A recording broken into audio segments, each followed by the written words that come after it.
It's the 29th of the 6th, 2025. The time is 22 minutes past 10. That means one thing and one thing only. It is race day, round 11, the Austrian Grand Prix. Although before that, in a couple of hours' time, which we will be streaming as always, there are a couple F1 centric threads at which I want to pull. Montezemolo, McLaren, surely not. Oh, the humanity. We'll talk about that. Maximilian Vstappen's reaction to qualifying. He was streaming Vstappen.com. His sim racing team were racing, and so he was answering questions in real time. We'll talk about that. And Mark Hughes has published an article talking about McLaren, their upgrades, things they are doing now that they couldn't do before, and what that means for the championship, whether we're looking at something of an inflection point, a paradigm shift as at round 11, 2025 as far as the championship is concerned. In the first instance, we have a race. It's coming on soon. For those of you who aren't aware, different times all over the world, right? Back-to-back settings. Pause this, check it out. That's your lights out. We'll be streaming 30 minutes before. In the second instance, you guys want to check out Maximilian Verstappen's reaction? Do you not? Well, why don't we just roll the clip? Qualifying highlights really of today. I just see on YouTube. Let's not watch that. Sorry. Very important question. I don't get it. Like you live in Monaco and you don't eat pineapple fish. allowed on pizza? Oh, if you put pineapple on pizza, I think you need your hard drive checking. Alright, what the fuck are you saying right now? Why? Well, mate, I'm just checking. Let's see what the chat says. Yeah. Ooh, I see a lot of yes. No. Okay, now no. Yeah, I agree. Max, honestly, no. Max, can you stop posting on Instagram? Jesus Christ. Yeah. Sorry. But you can understand why these cars are attractive to people. Wait, let me check actually what I put. I don't remember. Hold on. I'm going to put a comment. One second. What shall I comment, guys? And then a horrible question. I'll say it's come from the YouTube chat. Now, from myself. well, okay. So far, the weekend has not been a great success, but I do think the helmet has been a great success. So far, the weekend has not been... You want me to type this out? No, that's literally what I just said about my week. Yeah, I saw that. There was a sit poster in the stands. It's not nice. It's not nice. He's definitely not a Bengal. No, he's got a big flat head on him, isn't he? He's a British short hair. Ah, okay. He looks like he's been hit by a frying pan. No. No, he's cute, but he's got a flat face. He seems in good spirits, doesn't he, Max? And I don't hate that. However, in the first instance, when the YouTube highlights of qualifying round 11, the Austrian Grand Prix popped up, Max Verstappen said, we don't want to watch that. Chaos settings. It's not. I mean, it's not flat. Come on. Don't know. It's ace. Compared to a dog, yeah, it's flat. He is cool. He's a cool cat, but he's got a flat face. Yeah. He's a funny cat. Yeah, mate. I'm not giving him shit. I don't want to fight him. He's a bit. Yeah, he's half a dog. Is it, to be honest? It's a bit of a souvenir.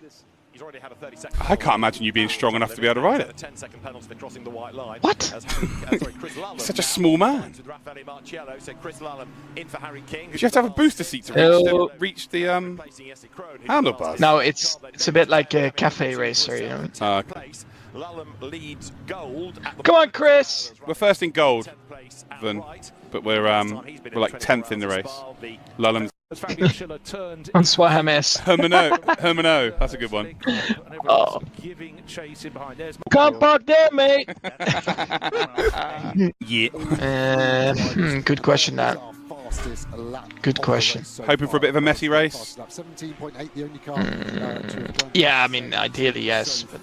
In this race, so the pace is there. They just need to get somewhere back. Yeah, ideally, yeah. Do you, ladies and gentlemen, the F1 jury, see the dichotomy in Max Verstappen's mood? They joke at Vstappen.com, red line, that Max Vstappen is a part-time F1 driver, full-time sim racer, that they're almost loaning him out to Oracle Red Bull Racing so that he can get it done in 2025 for some say soon to be 5-time champion. That is borne out in that clip. Max Verstappen's countenance becomes sad not quite devastated, but you can see that the qualifying session burns him to his core. Why? Well, because the broader context is key. If past his prologue, give that dude Max half a car and he will drop it on pole. All of the last 5 qualifying sessions around this track belong to Maximilian Vstappen. 2 times in 2021, 22, 23, 24. They all were polled by Maximilian Vstappen. So nobody's not going to tell me, even notwithstanding the yellow flag tax Pierre Gasly settings, that Max Verstappen, given half a car capable of dropping it on pole, that Max Verstappen wouldn't be in and around. And that again is borne out in Max Verstappen's countenance when he's talking about all this other stuff, pineapple on pizza, breed of cats. His face lights up, right? The whites in his eyes, the smile. It's Max Verstappen. But when he has to talk about F1 and qualifying, whether he needs a messy race, it does one of these. It feels like the love for F1 has gone out of Max Verstappen. Watching that video, that's my takeaway. That's my conclusion. And I am sticking to it. And it only gets worse. In fact, before we talk about McLaren, let's talk about Montezemolo. What is going on at Ferrari? Yeah, they look fantastic at Austria all of a sudden because they brought upgrades. But I think there's bigger things. They have bigger, brighter, hotter fires for which they will need to put out and solve. Here's the news. Luca Montezemolo has been appointed, per motorsport.com, has been appointed as a director of McLaren Group Holdings Limited. What? Luca Montezemolo, ex-CEO of Scuderia Ferrari, missed the red car with a yellow badge and black prancing Corsa top. Luca Montezemolo now at McLaren. Behave yourself. This has to be April Fool. I've never seen a bigger heel turn since John Cena. This makes no sense. And again, Luca's said on a gazillion occasions over the last couple of weeks that Ferrari, if anything epitomises them and what they lack, it's been leadership. That their leadership has been poor for the longest time, short to medium term, and that's something that they need to fix. And that's why Luca's going over to the dark side, the papaya colour team, to talk to them about their road going car. I never thought I would see the day, chat, I'll be honest with you. Luca Montezemolo, now a McLaren man. What are we doing here? Is that how bad it's got over at Maranello? Fiorano, the red car with the yellow badge and black prancing Corsa. I think that's a massive blow. Yeah, they're doing all right this race weekend. It feels like they've brought a brand new floor rear suspension, made it more rigid, broadened their operating window. Yeah, they've done well this race weekend, but I think that's terminal. That's chaos, ladies and gentlemen, that Luca decides that he's going to go across to the dark side, just like John Cena in WWE. Massive heel turn and join Zach Brown et al. Oh, the humanity. And since we're talking about Zach Brown, chaos settings, chat. I'm seeing wrong clip. Roll this one. So this is important, chat. Mark Hughes, one of the goatiest F1 journos to ever have goated, the one who gets his Max-plaining hands out and likes to get into the nuance of the circumstances, written an article where he talks about, on the race, by the way, God tier website, where he talks about the nuance of the McLaren circumstance. Hitherto, season to date, McLaren have been the best car by a gazillion miles. Don't let the Max Verstappen polls fool you. Flatters to deceive the competitiveness of that RB21. McLaren, though, their speed has been at the altar of a couple of different things. The double brake that minimises, no mitigates for the rate at which its tyres deg. That's why when you get into warmer circumstances like Austria this race weekend, all of a sudden the gap between McLaren, whereas before it was here, now it's much more material consequence because of this double brake duct thing, because of its aerodynamic efficiency. It's God tier in its natural habitat, being medium to high speed turns, levels, that MCL 3.9, nobody shouldn't be able to catch it. Nobody, including Max Verstappen, should be able to keep them, Lando Norris and Oscar, honest. However, Mark Hughes writes this article, which leaves me concerned. I desperately, ladies and gentlemen of the F1 jury, want to see myself another competitive season from race 1 to race 24. But what Marcuse is alluding to here is that McLaren have taken a turn at Vstappen. They brought upgrades. Now, in the first instance, Oscar Piastri said, what we're talking about at the Austrian Grand Prix are not upgrades. They're just tinkers. What they've done, they understand that Lando Norris has a weaker circumstance as far as 2025 versus 2024. What Lando needs is a lot of feedback through the steering wheel, a very pointy car, just like Max, just like Lewis. He doesn't handle understeer well, and what McLaren have built in via their very ambitious anti-dive, anti-squat setup in 2025 is a semblance, something of understeer as they approach as the car approaches the apex of the turn. Lando Norris doesn't fare for that well. In the press conference post quali, Oscar Piastri suggested that what McLaren have brought this race are not upgrades. They're just tinkers to enable Max Verstappen, to Lando Norris even, Freudian slip settings, to unlock the upper echelons of his potential. And he's done that. Let's look at these. These are important. Here's what McLaren have brought, and then we'll talk about what Marcuse says the effect of them is. In the first instance, front suspension upgrade.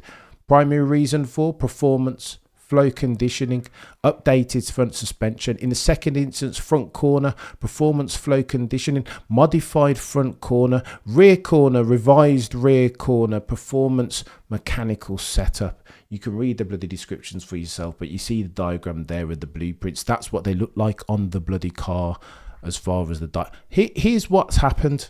And again, I'm going to leverage Marcuse here, who understands these things, these very techie things more acutely than I or you and we. Here's what Marcuse said.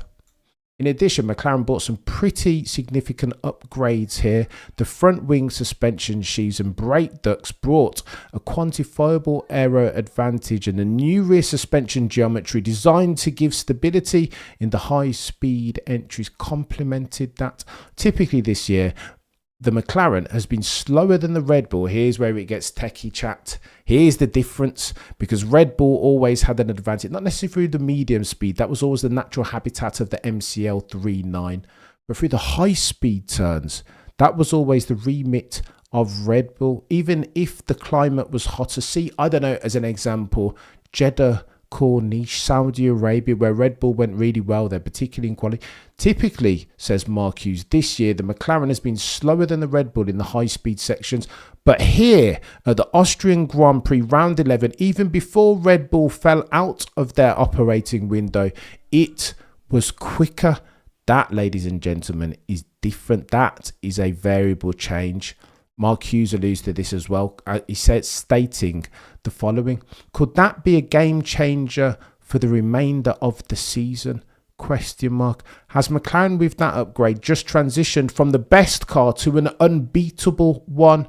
Question mark. Or has the effect been enhanced by this track and how it lends itself to the Lando Norris effect? So one of two things have happened here. Either McLaren have done one of these, or it's a matter of circumstance. Warmer climbs around Austria as versus Canada, medium to high speed turns. It's a different challenge as far as a track, and so too it lends itself well to Lando Norris. How do we know? Because Lando Norris goes well around here historically, doesn't he? Last year he was quite brilliant, apart from his decision making in the dying embers of the Grand Prix.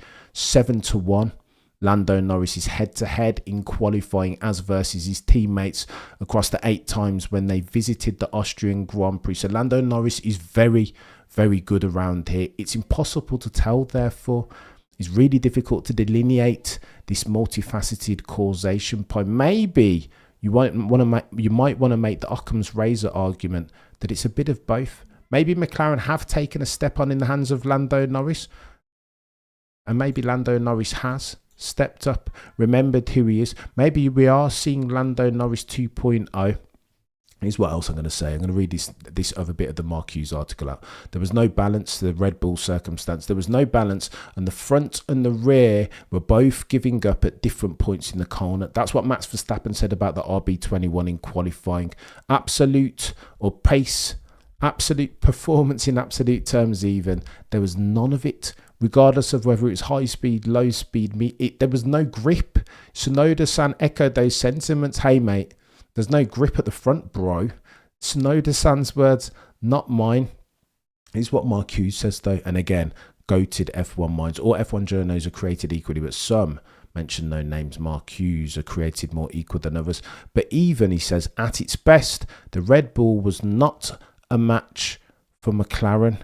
The understeer through the long turn 6-7 sequence cost it 2/3 of its lap time deficit to McLaren there. But even like that, it should really have been the next best there, that it wasn't, with Vstappen all the way down in 7th behind Liam Lawson's over-delivering Racing Bulls was mostly circumstance. Or true and false? As we consider Max Verstappen's circumstance going forward, whether he'll stay at the Bulls that are red or go to Mercedes, I think this matters. Many people came at me yesterday for the video saying, oh, well, you forget that Max would have been in P3 if you extrapolate for his performance, Sun's yellow flag settings, because of what Pierre Gasly had caused. Yeah, but do you think you can account for yellow flag settings in Maximilian Verstappen's performance clause? Non-rhetorical question. I think not, ladies and gentlemen. And that is all she wrote. It's going to get techier than techie things in a couple of hours for the Austrian Grand Prix. But I fear sadly, as somebody who dines at the altar of a competitive season from race 1 to race 24, who enjoys seeing sporting endeavour par excellence against the backdrop of a competitive season, I fear that we might be seeing something of an inflection point per Mark Hughes. The question is this: have McLaren done one of these, gone from here to here? Have they just gapped the rest by dint of the upgrades that they've brought to the Austrian Grand Prix? Nobody knows the answer to those things, but that's what we're going to find out. I think they will be super quick in the hands of Lando Norris, if of course he can consolidate, do as he failed to do so many times, so frequently last year, and consolidate for a cheeky pole position to take himself a lights to flag victory. Stay tuned. We'll be back in a couple of hours for the Austrian Grand Prix round 11. Gonna get techier than techie things. Oh, the humanity.